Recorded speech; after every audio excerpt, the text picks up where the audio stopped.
Hello guys, for today's video, nandito kami sa loob ng Bicol Region General Hospital and Geriatric Medical Center, dating Bicol Sanitarium.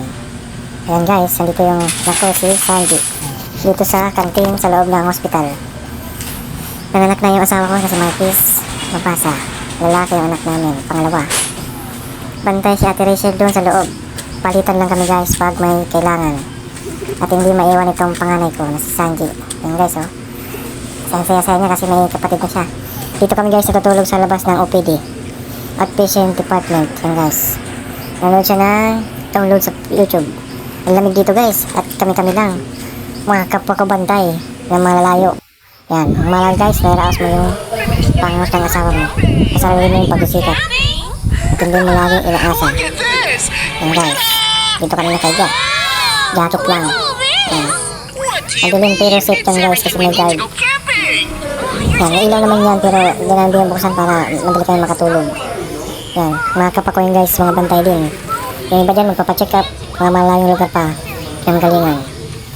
Yan, pakita ko sa inyo guys ang buhay ng bantay sa loob ng ospital. Yan guys, yan yung time na nasa ER na si Marquis, alas 3 na madaling araw. Yan, salamat sa Panginoon at nairaos namin. Yan, si Bibi Kisaro.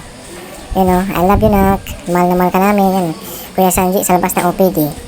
May dagdag ko lang guys, yung panganak ng asawa ko ay libre, wala kaming binayad, public hospital. Yan guys, zero billing.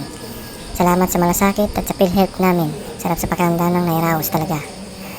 Siyam na buwan namin ang mga asikasuhin. Yan guys, salamat po kay Papa God. Yan guys, sa loob yan guys ng ospital, sa labas ng OR. Yung pasok yung anak ko si Sanji ng guard. Salamat po. Yan guys, nag-deliver dyan ng aking asawa sa OR. Marit 13, mga alauna ng madaling araw. Yan guys. Yan guys, yung aking anak na pangalawa, si Kisaro Pablo Babas ng nurse, para ipaalam na safe ng aking mag-ina. Salamat po sa inyo. Yan guys, sa labas yan guys ng OPD. Diyan kami natutulog. Video call kami kay Sanji at kay Kisaro.